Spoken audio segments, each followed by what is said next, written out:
Hai teman-teman, bicara mengenai kesehatan yuk. Simak di May Medical Talk, enjoy! Kali ini kita akan membahas mengenai jurnal terbaru dari Asosiasi Obgyn dan Ginekologi dengan topik apakah vaksin COVID-19 dapat diberikan pada ibu hamil dan menyusui, dan kita juga akan membahas diskusi dari Jurnal Kedokteran Asia. Penelitian yang dilakukan merupakan cohort study, artinya penelitian ini merupakan studi observasi yang mempelajari hubungan antara paparan penyakit dengan mengamati status paparan. Kita bahas terlebih dahulu dari latar belakang. Nah, di latar belakangnya dijelaskan bahwa wanita hamil dan menyusui sebelumnya dikeluarkan dari penelitian vaksin coronavirus tahun 2019. Tujuan penelitian ini adalah untuk mengevaluasi imunogenisitas dan reaktogenisitas vaksinasi coronavirus 2019 pada ibu hamil dan menyusui dibandingkan dengan yang tidak hamil dan kontrol ataupun yang terpapar COVID-19 secara natural pada kehamilan. Membahas desain studi jurnal ini adalah dengan mengambil sebanyak 131 partisipan wanita usia subur yang terdiri dari sebanyak 84 orang wanita hamil, 31 orang wanita menyusui, dan 16 orang wanita yang tidak hamil. Dari penelitian ini, lebih dari 73.600 infeksi dan 80 kematian ibu telah terjadi pada wanita hamil di Amerika Serikat. Pada observasi di tanggal 1 Maret 2021, infeksi parasindrom pernafasan akut coronavirus 2 atau SARS-CoV-2 lebih parah pada ibu hamil dibandingkan dengan yang tidak hamil. Kemudian, dari banyaknya yang masuk ke ICU dan mengalami kematian juga resiko lebih tinggi terjadi pada ibu hamil dibandingkan dengan wanita yang tidak hamil. Di Malaysia, program imunisasi COVID-19 dimulai pada tanggal 24 Februari 2021 dan tujuan kedepannya adalah untuk memvaksinasi setidaknya 80% orang dewasa sampai dengan Februari 2022 untuk merangsang kekebalan terhadap virus corona dengan membentuk antibodi. Saat ini, 3 vaksin yang telah disetujui di Malaysia adalah Pfizer-BioNTech, Sinovac, dan Oxford AstraZeneca. Sebuah artikel yang dibuat untuk menjawab pertanyaan seorang wanita tentang vaksin COVID-19 pada kehamilan, yaitu terdapat sebuah skenario kasus.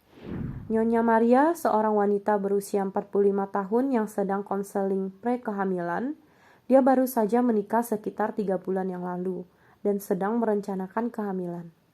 Ini juga merupakan kehamilannya yang pertama. Wanita ini adalah seorang pegawai kantor di sekolah menengah atas. Pekerjaannya sehari-hari yaitu berhubungan dengan dokumen dan guru di kantor sekolah, dan kadang perlu bertemu dengan orang tua siswa serta pejabat dari Dinas Pendidikan Kabupaten. Masalahnya, dia dan suaminya tinggal bersama orang tuanya yang berusia 70-an. Orang tuanya adalah penderita diabetes dengan terapi insulin, dan dia sering membawanya ke klinik untuk kontrol penyakit. Wanita ini tidak memiliki riwayat penyakit yang signifikan, kecuali pernah beberapa kali muncul biduran karena makan seafood sejak masa muda. Ruam tersebut hilang bila sudah diberikan obat alergi dan tidak pernah sampai dirawat di rumah sakit. Alerginya muncul terakhir sekitar 2 tahun yang lalu. Beberapa pertanyaan dan jawabannya yaitu, apakah Maria dapat divaksinasi sekarang? Vaksin COVID-19 telah terbukti efektif dalam melindungi terhadap infeksi COVID-19 dan dapat mencegah COVID-19 menjadi parah. Semua wanita di atas 18 tahun yang rentan sangat disarankan untuk menyelesaikan vaksinasi COVID-19 sebelum hamil. Pada kasus ini, Maria termasuk kelompok rentan karena memiliki ibu lanjut usia dan paparan yang sering kepada orang-orang yang berisiko tertular penyakit tersebut. Dia harus mendaftarkan segera untuk vaksinasi dan mendapatkan vaksinasi. Sebagian penelitian telah melaporkan bahwa ibu hamil yang tertular infeksi COVID-19 memiliki peningkatan risiko pneumonia berat, penyakit emboli paru, prematuritas iatrogenik, lahir mati, dan kematian ibu.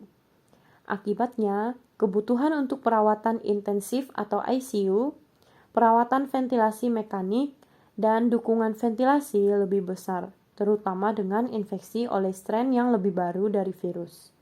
Oleh karena itu, memvaksinasi ibu hamil dan wanita usia subur dengan faktor resiko dapat diidentifikasi seperti bertambahnya usia, diabetes, obesitas, dan kondisi kardiovaskular tidak hanya meningkatkan morbiditas ibu dan kematian.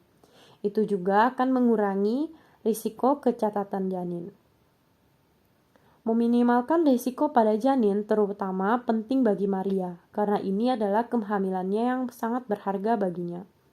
Mengandung bayi pertamanya di usia 45 tahun dengan riwayat keluarga diabetes mellitus, Maria memiliki risiko yang jauh lebih tinggi untuk mendapatkan komplikasi seperti diabetes mellitus pada kehamilan, preeklamsia, keguguran, dan cacat lahir.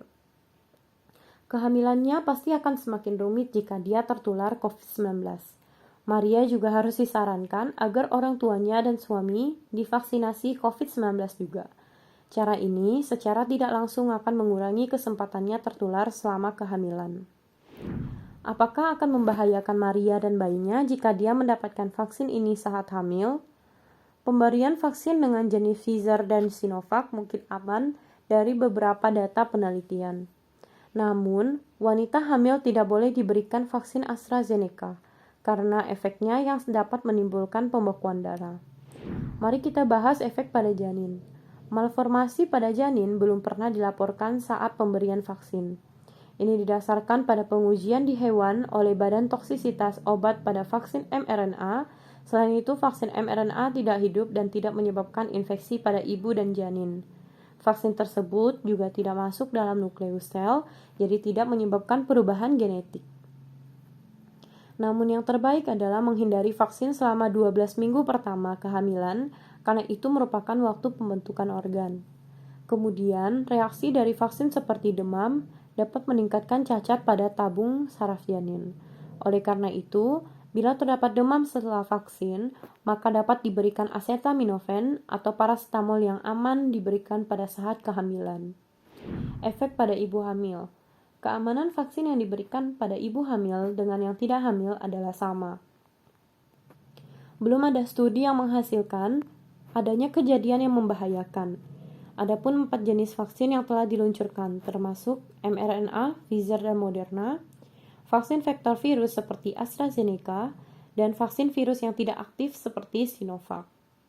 Efek samping yang umum diidentifikasi adalah nyeri pada tempat suntikan, kelelahan, demam, sakit kepala, dan nyeri pada tubuh yang sebagian besar akan sembuh dalam beberapa hari.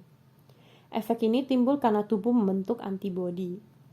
Efek samping yang serius jarang terjadi, misalnya anafilaksis, untuk vaksin mRNA yang terjadi pada 4,7 kasus per juta dosis yang diberikan untuk vaksin mRNA Pfizer dan 2,5 kasus per juta dosis diberikan untuk strain mRNA Moderna. Baru-baru ini, pada Maret 2021, vaksin vektor virus dari AstraZeneca dilaporkan terkait dengan vaksin yang menginduksi protrombotik dengan efek samping penggumpalan darah sampai dengan yang mengancam jiwa. Bisakah Maria divaksinasi karena dia memiliki reaksi alergi terhadap makanan laut? Orang yang mengalami reaksi alergi parah, misalnya reaksi anafilaksis, berupa angioedem berat, bronkospasme, dan atau hipotensi terhadap obat-obatan, vaksin, makanan, sengatan, serangga, atau pemicu yang tidak diketahui, atau orang dengan alergi sebelumnya, dan reaksi terhadap dosis COVID-19 sebelumnya, vaksin ataupun komponennya, dengan munculnya sakit demam yang berat, maka dikontraindikasikan. Orang dengan atopi seperti eksim, asma, rinitis alergi dapat divaksinasi.